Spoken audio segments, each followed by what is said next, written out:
Okay, welcome to Power Pivots, the podcast where we explore the stories behind the fundamental shifts and changes that have made all the difference. I'm your host, I go by Hatu, and today we are joined by Chelsea Stevens. Dr. Chelsea, how are you? I'm good. Dr. Chelsea Stevens, let them know. Yes. Let them know, Dr. Chelsea Stevens. Thank you. Thank you so much for joining us. Glad to be here. Absolutely. Cool. Well, I heard a little bit about your story and I think it's really fascinating. Wanted to have you on, and I can't wait for the listeners to be able to hear more about you as well. But we're going to jump right into it. For anybody who has been here before, you know that we start off with the PowerPoints. So PowerPoints are 3 words or phrases that encapsulate who you are. Tell us more about your sense of being. So that being said, Chelsea, tell us what your PowerPoints are. So I would say the first and foremost is that I have phrases, not necessarily, I have phrases and words, but for phrases, today you are enough. I think that's really important. Okay.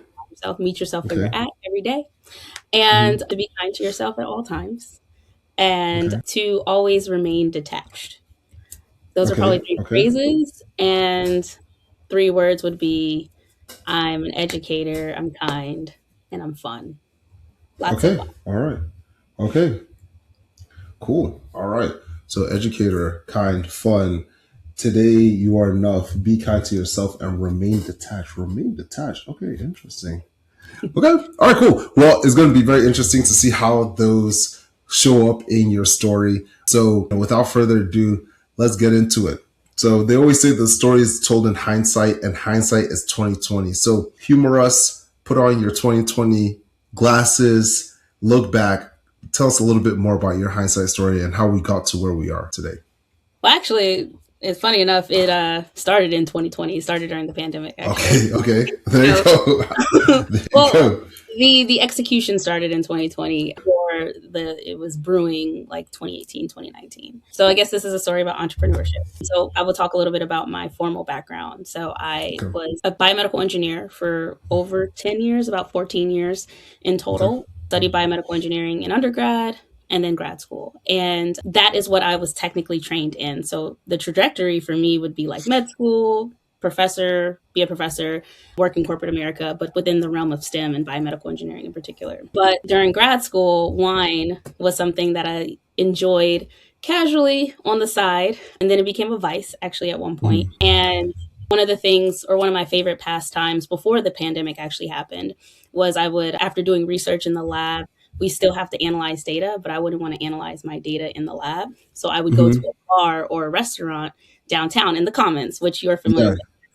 Ithaca Commons. Exactly. So I'll go down to the Commons and go to a bar, do work, analyze data, and drink wine. And it just became a thing that I not only did with myself, but also other Black women who were like in law school and business school, vet school. Like we would just get together. And this was like our cutesy little thing that we did on a Tuesday evening or a Wednesday evening. And one day, one of my friends had joked about, she was like, oh, you should make your own wine. She was saying we, like me and her, should do it together. Yeah. And I was like, that idea has been brewing in the back of my mind since 2017, that time. So back in 2017, that's when the idea was planted. That's a whole nother story. But in 2018, 2019, that's when she was like, hey, we should create a wine. And I'm like, you got 2 more times to tell me that. Because sometimes people just say things because they're just like, it sounds good in the moment and sounds good under the influence. But I'm serious about the thing. I was serious. So she said it 2 more times throughout the course of the semester.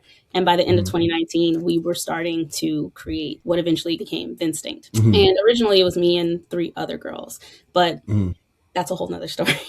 But yeah, so all still friends. We're all still friends. It's just everyone had to do their own journey. So yeah, so during the pandemic, we actually got kicked out of the lab. So I work with cells. I have to work under like strict conditions. I can't take my research and do it in my living room. So 6 months, no lab. It's just me and the pandemic and my pod. And I'm just like, what am I going to do? So during that time, I spent that time learning more about wine, and we could talk a little bit later about the resources that I use to learn about wine and entrepreneurship. So I was learning about wine, learning about entrepreneurship, and towards the end of that hiatus that we had to take, there were other opportunities at Cornell for me to kind of use all the information that I learned to really explore entrepreneurship through wine education. And again, we can talk about that a little bit later. But it just was like a vice that became something I was passionate about, mixed with entrepreneurship, which has its own story of how I got into entrepreneurship. But Yeah. all that together, that culmination just kind of like led to Vinstinct and the pivot of going from or studying engineering and graduating, that's what my degree is in, but then pivoting to hospitality, which that Okay. is our pivot, I guess. Yeah, absolutely. Yeah. I mean, there's a lot to unpack. There's a lot to talk about there for sure. I wanted to start off from the fact of getting your PhD is no small feat at all whatsoever, right? There's a lot of time and dedication that goes into it. How did you decide that you wanted to go into biomedical engineering and pursue a PhD in biomedical engineering? And then after that, chart a different path outside of what you've worked almost your whole life towards? Yeah, so when I was when I was just a little girl, I wanted to be a surgeon. The story is actually like I broke my hand in middle school, and Hmm. of course had to get surgery. So I was interacting with an orthopedic surgeon a lot, and I really liked his job. Like he was so nice and kind to me, and I was like, I want to be him. Hmm. And my family always like reiterated, "Oh, you're good at math and science. Like that's your Yeah. thing." And I'm like, "Okay, sure, I guess." So like that became the thing, like me being a surgeon, and I didn't necessarily want to be an orthopedic surgeon. I actually wanted to be a plastic surgeon, or learned that I Okay. wanted to be a plastic surgeon. So that became the thing. Like since I was 13, I'm gonna go to college and then gonna go to med school. And then Hmm. by the time I got to college, that was like the time where they were kind of discouraging people from just picking a traditional major. So like being pre-med bio, being pre-med chemistry was basic, and that you kind of want to do Hmm. something that's going to make you stand out. So Okay. that's how I got into biomedical engineering, because Got it. it's loosely adjacent. So throughout undergrad, set on going to med school. But then towards the end of my undergrad, I got more into research and started to see PhD as an option, not just getting an MD. Hmm. So this time, I still want to go to med school. I think I want to get my PhD. I go for my PhD first. And then I'm like, okay, after I graduate from my PhD, then I'll go to med school. And then again, this is all right before the pandemic. Now we're at 2018 era. And, I thought I had Hmm. positioned myself really well to go get into medical school after my PhD. The research that I was doing was heavily involved in, I guess, like with a plastic surgeon. So I had a plastic surgeon on my committee, Hmm. and he was actively doing surgeries. I got to shadow him and other doctors at the hospital. So New York Presbyterian Hospital, that's where I was interning at. So I felt like I had the right people around me Right. to go to med school and pursue, becoming a plastic surgeon. And then I Hmm. started interacting with med students, and I was like, oh, I wasn't moved by the students that Right. I had to do research with. And then I Mm. started interacting more with doctors in the hospital. And I was just like, oh, this feels Hmm. very like power trippy, ego driven, which was like not who I was. And it always Right. made me uncomfortable. And it was very much that you must always stay in your place when you are in Mm. this industry. And that makes sense because people's lives are on the line. So you Right. want to do things regimented and based on a protocol that's worked 99% of the time. But I think for me, I felt like I would be drastically suppressing my creativity and the fun Mm. part of it. And to do that for so long didn't feel like it would be the best decision for me. Yeah. So as I started to lose interest in medicine, I also Mm. simultaneously started gaining interest in entrepreneurship. And I got to see the Mm. creativity and the colorfulness and the freedom and the fluidity and the Hmm. dynamicism of entrepreneurship. And that's just entrepreneurship in general, not anything to Hmm. do with wine. So those feelings that I had towards entrepreneurship plus the vice of wine, I just kind of Hmm. combined those together. And that became Got the it. thing that I wanted to pursue. And it's the thing that I've been pursuing since 2020, really, like hardly pursuing. And I always describe it as like during my PhD. So like Hmm. the pandemic happened right in the middle. And as I was really like getting into Vinstinct, it almost felt like I was married to my PhD, but in this Hmm. affair with Yeah. entrepreneurship. Yeah. I don't know if I Yeah. mentioned this to you before, but like this, Yeah. I always describe it like that because Yeah. it resonates with people. Yeah. And that's literally how I felt. Like my body is Yeah. here, like in my Hmm. STEM building, but my heart Yeah. is like with Vinstinct. It's with entrepreneurship.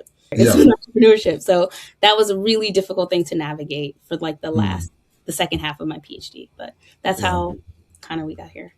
No, I get that completely. I get that completely. So it sounds like at a certain point you did have the passion or you did have the interest in biomedical engineering, right? And Absolutely. that kind of like that was there, and then all of a sudden you had that aha moment that entrepreneurship seemed to be more of the path of interest, right? Mhm. How did you decide in particular? And you mentioned obviously wine being a vice, but a lot of times people will kind of peel away from said vices, right? Mhm. With good reason, right? So you Yeah. don't want the vice to be something that overtakes you. How did you decide that you wanted to combine that passion for entrepreneurship with what you deemed to be a vice at a certain point?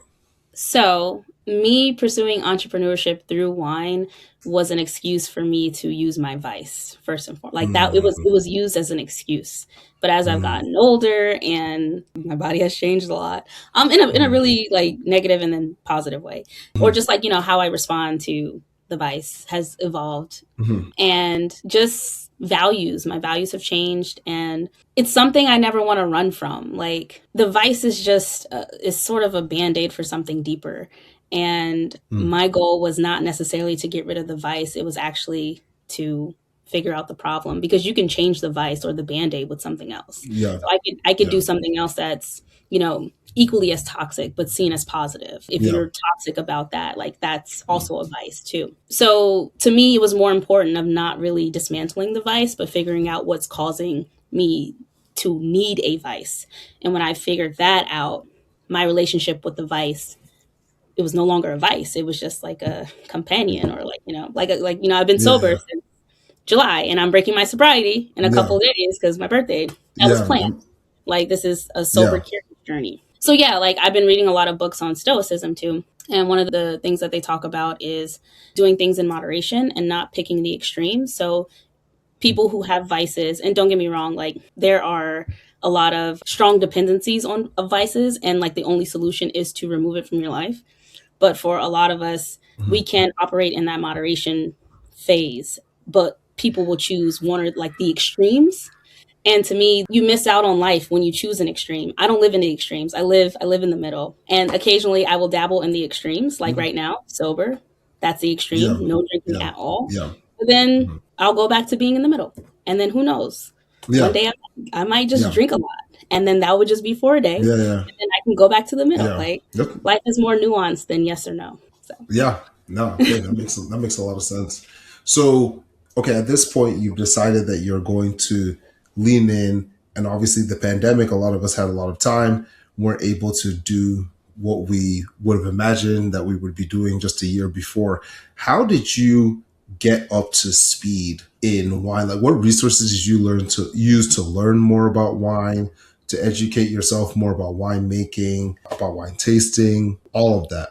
yes, a great question. So the first thing was practice, like trial and error. I think the best way to learn is just to do. So I Mhm. was originally, I have my vice. I really like entrepreneurship. I want to combine the two. Part of me being able to combine the two successfully is to learn wine. So the way I Mhm. learn wine is drinking it. Actually, like drinking it Yeah. intentionally. Like, what am I smelling? What am I tasting? What are these words? Like Mm. researching online. Like, what do they mean by tannins? Or how much alcohol is usually in a wine? Or like, what are the difference between the different grapes? And so all of this like innate curiosity. Google is your friend. We got Mhm. ChatGPT and TikTok now. So those Yeah. are sources that people can look on initially just to kind of figure out what other questions they should be asking. Right. So that was one aspect. Another aspect was Clubhouse was super, super big during the pandemic. Very, very Hmm. big. And there were lots of rooms that were created. I don't know if it's as popular as it was then, but very poppin' during that time. So I and my friends were also in a lot of the wine rooms. So we would be in rooms Hmm. with a bunch of sommeliers from around the world Mm. just talking Okay. about wine. And like they would Yeah. be able to pick out like this is nobody everybody's like it's not even like virtual. It's like I can see you and I can kind of like engage with you based off of Hmm. how you're responding. Like I can take on visual cues. It's all audio. So like these Yeah. sommeliers would just be like, "Oh, I'm tasting a red wine and it's very acidic and it has like, flavors of dark cherry and brambleberry, but they're ripe and, there's a little bit of soil minerality here." Like they would just be saying things, and then another sommelier who's probably somewhere in South Africa is like, "That's a Napa cab that you're drinking from this person or like this producer." And they're like, "Oh my God, how did you guess it?" And I'm like, how did they get that? How do they know that? Yeah. So it's Yeah. like now I'm learning how sommeliers communicate with each other. Mm-hmm. And that was really helpful in like how in creating my own videos for Vinstinct, and also to Mm-hmm. kind of like identifying cheat codes. So like Mm-hmm. in the trends, how they talk about wines and how they're able to guess, I'm able to like, oh, like pick up on certain trends, which I thought was really, really cool and helpful. Yep. So then there was that. And then there's other communities within the wine space. So lots of Black communities that help other aspiring sommeliers or wine enthusiasts learn more about wine. So I was tapped into that community and still am. I got W certification with the Napa Valley Wine Academy. Yeah, I think that's Okay. the full name. So I got level 1. I'm going to be working on level 2 this year, and I'll probably do level 3 as well. So there's formal education that I've gotten, and then there's other resources that I've gotten from entrepreneurship. But yeah, for just wine, it was Clubhouse, the internet, and WSET level certification. Got it. Okay.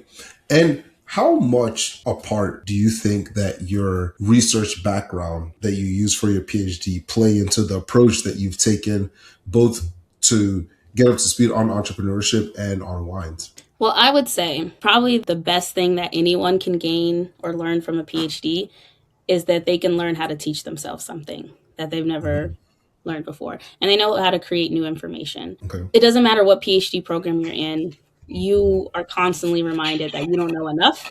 And it is your job to go figure out the things that you don't know and then get those questions answered. And at some point, you become more expert than the person that's advising you. So I think my ability to do that comfortably for people who aren't in PhD programs, that could be a really uncomfortable thing because it's like people are just used to being told what to do and then just executing it, even if they execute it well. It's like Yeah. that's a skill in and of itself. But like being able to say like, I need this done. I don't know how you're going to do it, but figure it out. That is heavy PhD mentality. And Right. I think that is what sets me apart from some of the other people in the wine industry and even just some of my peers who aren't in PhD programs. So like I'm very comfortable with not knowing and figuring it out and also spending as much time as I need to figure it out and not just being like, oh, I spent 20 minutes trying to search for it and I couldn't find it. Oh, well. Right. Like, Right. no, there's no, oh, well, there's like, you do it or you don't get your PhD. Like, Yeah. what Yeah. do Yeah. you want? So, Yeah. Yeah. so yeah, I think that that's super interesting, right? Because yeah, a lot of times we talk about on here is that people, when they make these pivots, are utilizing the resources that they have from previous experiences before, right? And may not exactly be employing those things or know that they are, but innately there's something that's inside there that you've picked up from your other experience that you're using. So using that like research-based approach that a lot of people wouldn't use probably gives you quite a competitive edge, right? Because yeah, you're really able to do a super, super deep dive. And if other people are stopping at 50 feet, you're willing to go 100 feet down to be able to get the information and be able to bring that to the surface. exactly. Yep. So, has Power Pivots inspired you to reevaluate your career path? If so, look into Power Pivots Career Coaching. Whether you're interested in career discovery, job description dissection, or interview prep, I take a tailored approach to helping you understand your ultimate career goals and get closer to them. Interested? Fill out the interest form at the bottom of the show notes for your free 30-minute consultation. For any questions, email hatu@powerpivots.co. That's HATU at powerpivots.co. As always, pivot powerfully. So tell me a little bit more about Vinstinct. Tell me kind of like what the company does. Obviously, we've alluded to it a little bit here, but tell me what the company does and where you are right now and what the plans look like for the future. Okay, so Vinstinct is a platform that I created to help new wine lovers learn about wine in a way that is simple, accessible, and approachable. And there are currently a decent amount of resources that are available to teach people about wine, but I feel like they really target people who are trying to learn wine to be really good at it, almost like a professional. So Yeah. people like me who want certification, who want to like work somewhere, like to be an aficionado. But most wine consumers just want to drink it. They want to know why they like it and they want to be able to expand their palate, maybe pair it with Right. food. And like, you know, for it to be a part of their experiences, but not necessarily their life. Whereas like someone like me, like wine is a part of my life. But that's not every wine consumer. And that's not the majority of wine consumers. So Right. a lot of the wine education that exists today in my opinion, targets more the aspiring professional and Hmm. not necessarily the consumer. So I really focus Yeah. on teaching people about wine from an experiential standpoint. So Hmm. I'm teaching people about the basics, like the foundational knowledge, because that helps you with the experience. But it's really important as a communicator and educator Yeah. that you focus on what people are using this information for. And it's just to have a Right. better. It's not to Right. be the snob. It's not to be the most knowledgeable person in the room. It's not necessarily to travel the world and drink the finest wine or the cheapest Hmm. wine. Like most wine consumers, that's not their desire. It's to be able to walk Right. in a store and find a new wine that they can try, that they would like, and not just stick with the same wine that they're drinking, or Yeah. to be able to have a conversation with a server at a nice restaurant because they wanted to order a specific type of food. So they want to pair wine with their food. They know how to kind of navigate that situation a little bit better and not Yeah. just take whatever recommendation is given to them. So Yeah. Vinstinct really focuses on that consumer Hmm. of wine Hmm. as opposed to, again, the person who wants to be the aficionado. I think it's really Go ahead. interesting that you are trained to be an expert, right? Like you said, Mhm. almost somebody who is advising you. It's your job to gain more information and become more of an expert than they are in a certain subject matter. Mhm. But you are using that curiosity and ability to become an expert to help individuals that don't have the desire to be an expert, right? People who Mhm. are looking for more of an experience. Mhm. And it's almost like meeting folks where they are, which Absolutely. is a very interesting way to approach it, Can I say right? something about that really quickly? Yeah. Yeah. So, I've been in and out of therapy in a good way, Hmm. since I was Hmm. 24. So Hmm. that's like almost 10 Yeah. years ago. Yeah. And one of the things that my first therapist in 2017 that I got at Cornell, actually, love her, Hmm. she kept saying to me, "You need to meet yourself where you're at. You need to meet yourself where you're at." Mm. And I Yeah. hated it. I Yeah. hated it. Every time she said it, I was like, "You want me to be stagnant? You don't want me to grow. Like Right. you don't like. How can I meet myself where I'm at and do Yeah. better and do better?" Like, and I Yeah. just didn't understand. My little 24-year-old brain, my prefrontal cortex wasn't developed, fully Yeah. developed Right. yet. Right. Yeah. But yeah, so like I was mad at her, but I trusted her and I trusted the process. And, it actually became one of the things that I practice every day is like meeting myself where I'm at. Yeah. And something that I get complimented from by other people because Hmm. I'm able to meet them where they're at. And a Yeah. lot of people are very appreciative of it. If they can recognize what's happening, they're Yeah. appreciative of it and they articulate it back to me. And I'm like, yeah, it's because I do that. Like that is a core principle of my life. So maybe I should have said that in the Yeah. beginning. Meet yourself where you're No, at. that I'm no, it's fine. That's fine. That's what this is but, here for, right? Exactly. but But yeah, no, I mean, I think that's important, and that just kind of shows again if you're going into this new fielding, looking at it from an entrepreneurial lens, and you're also using again your research background.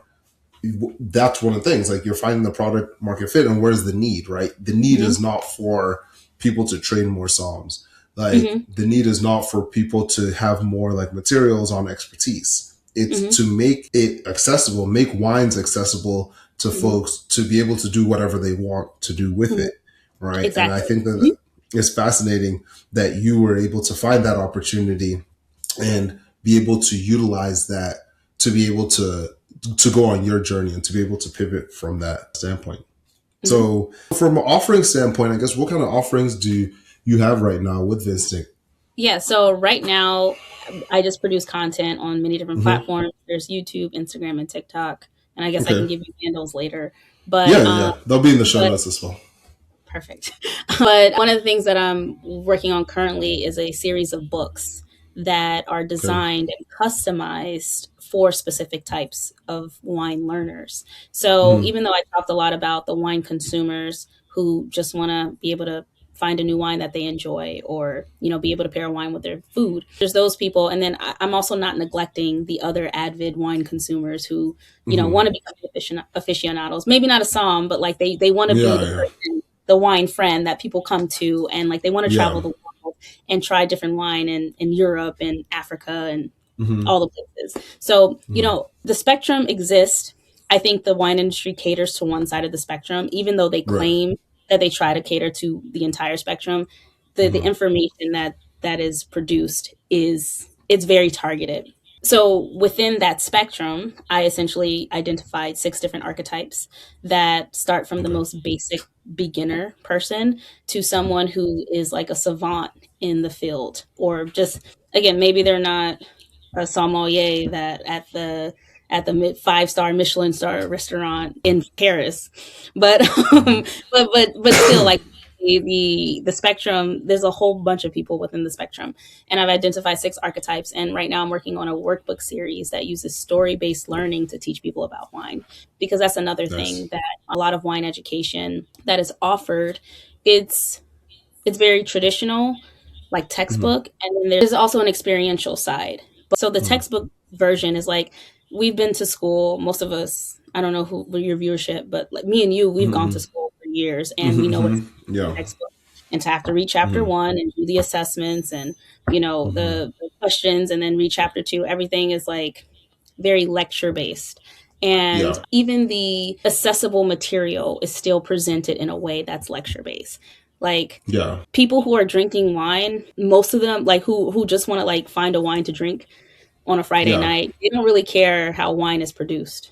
They don't really care about Hmm. like the 5, 6, 7 stage process. Like, that Yeah. doesn't excite them. They want to know Yeah. what type of wine, like what they're tasting, why they're tasting it, and how they can find something that's similar to it, because they're sick of Right. drinking the same thing. And they want to feel Mm. cute and classy. They don't care about Mm. fermentation, maceration. They don't care about that. But some people do on the spectrum. Yeah. And like, so they need Hmm. a different set of materials and learning information. And then other people care about how terroir plays a role in wine. So, like, really being able to identify the different levels of wine consumers and wine learners and creating customized materials for them. So that's what I'm working on. The first book that I'm working on, I actually started working on it during Christmas. This is something that it's a story about like a young girl who just graduated from college. She's in the tech space, and what she's Mm. noticing is what a lot of people notice, is that when you get into corporate America, wine somehow is integrated into that. Like, drinking culture is Hmm. integrated because it's seen as classy. Like, that's the classy thing to do. And still, the same problems exist. People start learning about wine, or like they're exposed to wine, and they're forced to have even just passive conversations about wine, but feel stupid because they're like, Yeah. I don't know. No one's ever taught me this, and you guys are just talking about this like you've grown up around wine your entire life. So there's like a Mm. level of like disconnect that people feel when they're in these spaces where it's like people are talking about this thing that they feel excluded from. So that's what the story is about a young graduate student or undergraduate student who just graduated and is trying to navigate corporate America, and is learning that wine is being integrated into just different events. And she goes Mm. through a journey of what most people go through when they first start learning about wine. It's like, Right. oh, there's a difference between a red grape and a white grape. What's a tannin? What, like, I Yeah. don't like Yeah. brown wines. I only like sweet wines. How do I pick out a wine for this person that I know likes wine, but I'm trying to give them a gift? Like, those are like the experiences that really like new beginners have. They're not Yeah. asking questions about how is a wine made. They're not asking Hmm. questions about all the scientific stuff that goes into producing wine. Like, I know Right. these because I studied them and I'm curious about them and I have a scientific background. But someone who just started drinking wine doesn't care. The wine education industry is giving all of them that information, and they're like, how does this relate to me? Right. And they can't figure that out yet because they haven't gotten there yet. Yeah. So, Yeah. so yeah, that's what I'm doing. That's what I'm Very working on. nice. And just other Very things, like other nice. infrastructure things, like continue to produce content. I believe in Hmm. self marketing, at least Hmm. nailing that before you like Yeah. spend a bunch of ad dollars elsewhere. Like, Yeah. people need to know And me, people need to feel comfortable with me, and yeah. people will buy from me. Yeah, no, that's cool that you're able to use obviously the short form content to be able to get people's attention, but also be able to give people quick tidbits, which sometimes that may be what people want, like just little like short spurts of information that they can use and that they can be able to use to make decisions and have a better experience. At the same Hmm. time, obviously a workbook is for someone who wants to get a little bit more involved, but it's still not getting to that expert level. Hmm. Still giving people the opportunity to kind of almost choose their own adventure. Absolutely. So let's switch gears a little bit to advice. What is some advice that you've gotten that you still use today? And then if you could look back, what is some advice that you would give yourself at the point when you were making this pivot originally? So I would say probably some really good advice is to get out your feelings. This is where remaining detached is important. Life is always in flux, and so is entrepreneurship. It is literally up and down. There's nothing really constant about it. And even when you think you've got a handle on things, the market will change and you need to adapt. And those who don't adapt, they perish. Not to be Yeah, all yeah, yeah. dramatic. No, it's true though. It's true. But you need to be able to be malleable, and I think sometimes that's hard for people who are very stuck in their ways, a little bit stubborn. And don't get me wrong, being stubborn is important. Like, you have to, at least when the beginning stages of entrepreneurship, you have to be stubborn about your ability to make this happen, because most Yeah. people might look at you and be like, you've been working at this for a year, 2 years, 3 years, 10 years. We just saw at the Grammys, Yeah, all the yeah. beautiful black people who receive Grammys have been working on this for 10 plus years before they got their Yeah, first yeah, Grammy. yeah. So a Yep. lot of people don't understand the concept of it takes 10 years to become an overnight success. So being stubborn in that way is important, but like, you also have to be wise with your stubbornness and shift and pivot, power pivot. So I think pre-pivot, it would just be like to get out your feelings and to learn ways to trust and love yourself. Because I think everything becomes easier in life, just in general, when you're Yeah. able to give those things to yourself. Yeah. Currently, right now, like post pivot, and I guess, yeah, where I'm at right now is this is where you get out of your feelings. You got to find that dog in you. You got to be malleable. You got to believe in yourself, which has never been an issue. But like, you got to do all those things and double down. That's one thing I'm learning just in life in general. You got to double down on what you're convicted in. It's interesting because it kind of contradicts the whole stubborn thing. But like, what is your stubbornness rooted in? Is it rooted in ego? Yeah. Rooted in ego, then that's when you need to check yourself. But if Yeah. it's rooted in purpose and what you truly like, what your soul believes for itself, or what you believe your soul's purpose is, like, then it's okay to double down. And I Yeah. think that's even just like outside of entrepreneurship. When you make a decision, stick to it. Again, unless it's rooted in ego, then you should always check your ego. Absolutely. Absolutely. Chelsea, you've given us so much. Parting words of wisdom. I would say the only constant is change. So Yep. yes, the only constant is change. And I think that goes with like every aspect of your life, like, Yeah. or just in life in general. This is just like one little tidbit, because I'm a really big fan of zombie apocalypse movies and dinosaur movies. Okay. This is about the Okay. zombie apocalypse movies and TV Okay.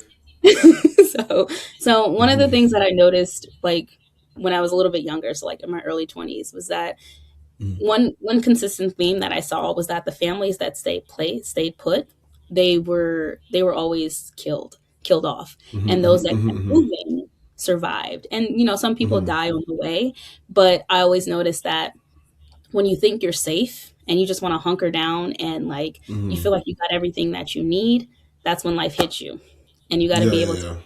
So the people who are constantly moving, they are the ones that survive. And we even see this like in age, when you grow up. Like, the older you get, the more important it is for you to move your body. The more Yep. stagnant you stay, your body, you use it or lose it, like Yeah.